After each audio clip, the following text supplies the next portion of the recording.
Ava, are you okay? Sandra and Robert burst into Ava's hospital room and rushed over to her bedside. Mom? Dad? As soon as Ava saw them, she burst into tears. Sandra patted Ava's hand, trying to comfort her. What happened, my darling? Who did this to you? Was it that no-good husband of yours? Sandra glared at Aiden, who was sitting in a chair next to Ava's bed. He had been at her side since they arrived at the hospital. Ava shook her head. No, it wasn't Aiden. These gangsters almost hit me with their car, and then they tried to kidnap me. I was so scared I fainted. I really thought I was going to die. Ava's terror was still clearly visible on her face. Sandra gasped and clutched at imaginary pearls. It sounds so frightening. How did you manage to escape? I can't remember, Ava said, rubbing her bandaged head. I passed out, and then when I woke up, I was here. Charlotte knew one of the guys. I guess she must have talked them out of it. When Ava said this, Aiden felt relieved. He was worried his wife had seen or heard something that would give away his identity as the tiger. Well, it looks like she didn't stop them soon enough. Robert said with a scowl, What did they do to your head? I swear, if I find the men who did this, I'll... She hit her head when she passed out, Aiden explained. That's how she got hurt. Robert and Sandra both turned toward Aiden with hatred burning in their eyes. And where were you? Why didn't you stop this? What were you doing the whole time this was happening? Sandra asked, her voice laced with accusation. Robert nodded. You should have taught those hoodlums a lesson. When Ava hit her head, my only concern was getting her to the hospital as soon as possible, Aiden said truthfully. He didn't want to lie to his in-laws, so he just left out the part where he annihilated Isaac and his men. It's better for them to think I did nothing than find out who I really am. All of my worst fears about you are now confirmed, Sandra hissed. You're completely worthless. Not only are you a loser, but you're a coward too. Robert nodded. I'm very disappointed in you, Aiden. Man up. As sick as he was of their abuse, Aiden decided it was better to say nothing for now. He stood up and walked to the door. I'll let you both have a minute alone with Ava. Call me if you need anything. As Aiden stepped out of the room into the corridor, he saw Charlotte walking toward him from the opposite direction. Has she woken up yet? Charlotte asked nervously. Aiden nodded. Yeah. Charlotte let out a sigh of relief. Good. When I saw that look on your face, I thought something bad had happened. Aiden suddenly realized he was still scowling from the stress of dealing with his in-laws. He relaxed his jaw. No. Thankfully, Ava's fine. But her parents just got here and they blamed everything on me, as usual. Did you tell them what you did? How you fought off Isaac and his crew single-handedly? Seriously, Aiden, it was amazing to see you in action. So hot. Charlotte batted her eyelashes. Great, Aiden thought. Ava didn't see anything, but Charlotte did. Is that really any better? I don't think it would make any difference if I told them, he said with a shrug. Don't worry. I'll tell them what happened, Charlotte volunteered. They'll listen to me. She started walking toward Ava's room, but Aiden grabbed her arm. Charlotte, wait. Please don't tell them anything. Why not? What's the big deal? If you tell them about your fighting skills, they might stop seeing you as a useless person. Charlotte was staring into Aiden's eyes, studying him closely. Charlotte seems innocent enough, but her curiosity could still cause trouble. She knew that Isaac worked for Dominic. If I'm not careful, she might figure out who the tiger is too. I have to come up with a good excuse quickly. It's pointless talking to Ava's parents because our relationship is hopeless, Aiden began. Ava and I, we're not a good match. We have nothing in common, but we're stuck together at the moment, so I'm trying to keep things peaceful until I can figure out a way out of this. If her parents think I'm worthless, it'll be easier to break things off when the time is right. As of right now, her grandfather is the only one who wants us to stay together, and I'd like to keep it that way. Charlotte squinted her eyes as if deciding whether or not to believe him. I guess that makes sense. Are you sure you're not hiding something from me? Where did you learn to fight like that? Aiden shrugged. I'm an orphan, so I had to learn to fight to survive. I've been dealing with bullies all my life. At school, on the playground, at the orphanage, in the streets, everywhere. I never wanted to fight anyone, but I had no choice. And to be honest, I wish I never had to fight anyone again. It's not something I'm proud of. Aiden bowed his head, not because he was ashamed, but because he knew that if Charlotte looked into his eyes at that moment, she would know that he was lying. Okay. Don't worry, I won't say anything. Let's go in and see Ava. Aiden let out a sigh of relief, then followed Charlotte into the room. A few minutes later, a doctor arrived to check on Ava. He flipped through her charts and checked her vitals. There's nothing to worry about, the doctor assured them. Looks like Ava just had a mild panic attack. Oh, that's wonderful news, doctor, Sandra said, exchanging a relieved look with her husband. When can I go home? Ava asked weakly. The doctor smiled. You're free to go home tonight. Oh, thank God, Ava sighed. All I want to do right now is sleep, but can't wait to be back in my own bed. I'll have the nurses prepare your discharge paperwork right away, the doctor promised on his way out. After they left the hospital, Charlotte said goodnight, and Aiden helped Ava into her parents' car. Mind if I catch a ride with you guys? Aiden asked Robert and Sandra, after making sure Ava was comfortable. Sandra turned her nose up at him.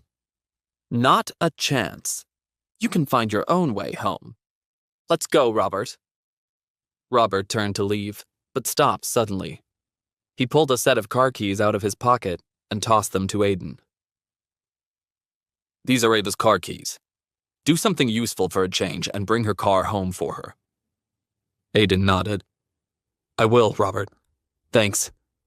Ava's parents are both jerks, but at least Robert didn't abandon me here completely. He found Ava's car, got into the driver's seat, and started the engine. Who am I kidding? The Stone family is never going to accept me. Unless I tell them that I'm the tiger. But if that ends up being the only reason they accept me, I'll know they don't deserve to be my family. I have to keep trying to find another way to convince them. For some reason, Aiden was dreading the thought of going back home to his lonely room in the staff quarters at that moment. If only there was something he could do to kill some time, someone he could talk to. Suddenly, he remembered Lara's phone number in his pocket. I almost completely forgot. I promised to call Lara. I better do it before I get home. He pulled out his Tiger cell phone and dialed. If you had taken any longer to call, I would have killed you, Lara said when she picked up. Her sultry voice sent chills up Aiden's spine. His eyebrows arched in surprise. How did you know it was me? I've never called you before. Because no one else has my permission to call, and no one calls without my permission, Lara threatened. I'm honored, Naomi. Truly honored, Aiden teased. By the way, I forgot to tell you yesterday. I can't believe how grown up you look. Don't call me Naomi. Lara seemed dead serious, but Aiden found himself unable to resist poking the bear. Why not? Isn't that your name? No, not anymore. The Tiger Group is my life, and everyone in the Tiger Group knows me as Lara, not Naomi, just like everyone knows you as the Tiger. Aiden nodded. Fair point. But what about when we're alone? You will always be my Naomi, and I will always be your Aiden. Lara was silent. For a moment, Aiden thought she had hung up. What are you doing right now? She asked suddenly. If you're free, you should come over. Uh-oh. What have I gotten myself into? Aiden wondered. I didn't think flirting with Lara would lead to anything. Is this a booty call? Between Ava and Charlotte, I already have my hands full. But I don't want to go home. Lara's invitation is hard to resist. What should I do? Will Aiden go to Lara's house, or will he go back home to Ava? And will Charlotte keep his secret? So what do you say, Aiden? Are you coming over or not? Aiden remained silent, gripping his phone tightly to his ear as Lara's sultry voice floated through the speaker. Lara's invitation is tempting, but I'm also worried about what it might lead to. I'm not ready to give up on my relationship with Ava just yet. There's something you should know, he finally replied. I'm married, and my wife just got out of the hospital. I don't think it's a good idea for me to come over tonight. Now it was Lara's turn to be silent. When she finally spoke again, the sultriness had disappeared from her voice, replaced with a bitter coldness. When did you get married? It's a long story. Why don't we talk about it some other time? Aiden suggested. Another moment of silence passed. Then Lara spoke again, firmly this time. Fine. Then you're coming to my house tomorrow. We have some important things to discuss, and this time, I'm not going to take no for an answer. Aiden chuckled. You can't give orders to the tiger, Naomi. I'm not speaking to you as the tiger. I'm speaking to you as a friend. Or is that a problem for you now, too? Great. The icy tone in her voice made her sound less than excited. Before you go, I have one more question for you. Sure. What is it? Asked Aiden. Who are you married to? Aiden hesitated for a moment. I guess there's no good reason not to tell her. Might as well get it over with. Ava Stone, he stated calmly. As soon as he said this, the line went quiet. Hello? Lara? There was no reply. Lara had hung up the call. Maybe I shouldn't have told her, Aiden worried, shaking his head. When Aiden got back to the Stone mansion, he parked Ava's car in the driveway and went inside. He went straight up to Ava's room and knocked on the door. Come in, he heard Ava call out in a shaky voice from inside the room. Hey, Ava. How are you feeling? He asked as he let himself in. Ava was sitting up in bed, looking as radiantly beautiful as ever. Her face fell when she saw him. Oh, it's you. Go away. I'm trying to sleep. Are you mad at me? Asked Aiden, even though he already knew the answer from the look on her face. Of course I'm mad at you, Ava snapped. You didn't do anything to protect me tonight. If Charlotte didn't know those guys, I might be dead right now. Maybe even worse. She shivered at the thought. Aiden sighed. If only she knew what I was capable of. But if she did, my identity as the tiger would no longer be a secret. When I noticed you fell and hit your head, my only concern was making sure you were safe. That's why I rushed you to the hospital. Ava scoffed. Oh, drop the act, Aiden. You're a coward, not a hero. If Craig were there tonight, he would have protected me. He would have taught those guys a lesson. Aiden furrowed his brows. You really think Craig would have been able to take all 4 of those guys alone? He beat up those thugs who were harassing me at the bar, didn't he? While you were nowhere to be seen. Ava scolded. Aiden shook his head. You're wrong about Craig. And you're wrong about me. You're my wife now. And if anyone tries to hurt you, they'll have to do it over my dead body. Oh, don't remind me, Ava groaned.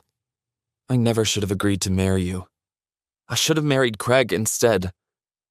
I don't love him either, but at least he can protect me, and he can also help me financially with my company. My mom was right about you. You're useless. Now go away and let me sleep. It's the least you can do. She rolled onto her side, facing away from Aiden toward the wall. There were so many things Aiden wanted to tell her, that he had fought bravely to protect her from Isaac and his men, that he was the one who had saved her at the bar, not Craig. That he had been thinking about her all day and had bought her a priceless diamond necklace. That he turned down Lara's invitation because he still wasn't giving up on their marriage. But he couldn't find the words. He turned around as he reached the door. I am looking out for you, Ava. And someday you'll realize it. Fate brought us together even though neither of us saw it coming. And as long as we're married, I will keep proving to you and your family that I'm a good husband and that I can take care of you. It doesn't matter if you love me or not. I'll keep trying anyway, because that's the kind of man I am. And with that, he turned on his heel and went down to his bed in the staff quarters to sleep. When Aiden woke up the next morning, his first thought was to check on Ava. I know she seemed fine last night. The doctor didn't seem worried about her, but I have to make sure. He quickly got dressed, then headed up the stairs to her room and knocked. There was no answer, so he knocked again, louder this time. Still, there was no reply, so he called through the door. Hey, Ava. Feeling any better this morning? Still nothing. He started to worry. What if she isn't answering because something bad happened? He tried the handle and it was unlocked. He slowly opened the door, tiptoeing into the room quietly in case she was sleeping. He froze, completely unprepared for the sight that met his eyes. Ava was wearing nothing but a towel wrapped around her torso, and she was sitting on the bed, moisturizing her sexy legs and feet. Aiden noticed she had headphones on. That's probably why she didn't hear me knocking, he thought. He knew he should turn around and leave, but for some reason, he couldn't take his eyes off of her. Still, he forced himself to look away, just as she noticed him standing there. What are you doing in my room? Ava screamed. How dare you walk in without my permission? She jumped up from the bed and tightened the towel around her body. Aiden's face turned bright red. I tried knocking, but you didn't answer. I was starting to worry, he stammered. Even my mother knows better than to come into my room without being invited. Get out! As Ava pointed to the door, she turned and saw her grandfather Harvey standing there, chuckling to himself. Glad to see you newlyweds are finally getting acquainted. Catching Aiden and Ava together like that, with Ava fresh out of the shower, had clearly amused him. Grandpa, it's not what it looks like. Ava shook her damp hair and clutched the towel even more tightly around her body. Harvey waved her off. There's no reason to be ashamed. You're married to each other now. Besides, compared to walking in on you at the hotel, this is nothing. In fact, I'm quite pleased to see that my plan is working out better than I expected. Ava groaned with frustration. But Grandpa, we just... Harvey held up his hand to cut her off. No time for small talk. Hurry up and get ready, then come downstairs for breakfast immediately. Otherwise, we'll be late for an important meeting this morning. I want you to come with me. Ava's brows arched in surprise. You want me to come? I thought Shane was handling the family business now. Things have changed. I will explain everything, but there's no time for small talk. I'll tell you more at breakfast. As he turned to go, Harvey took one more look at them, shaking his head. Next time you two decide to get it on, shut the door, will you? He teased. As soon as Harvey was gone, Ava began scolding Aiden again. Great, now my grandfather thinks we're smashing. Aiden shrugged. I don't know what the problem is. He seemed pretty happy about it. I bet he'd be even happier if we really smashed, he teased. For a moment, they locked eyes, and Aiden thought he could detect a glimmer of desire, as if Ava was open to the idea, inviting him to kiss her. But just as quickly as it appeared, it was gone. You heard my grandfather. I don't have time for your jokes right now. Get out! And don't ever come into my room again without my permission. Then Ava pushed Aiden out of her bedroom and slammed the door in his face. What is the important meeting that Harvey wants Ava to attend? And why does he want her there? Wait, that's not the end. You've just had a free taste. Now get the full story on the Pocket FM app, link in description. Check out our next video and playlist, and don't forget to like, share, and subscribe.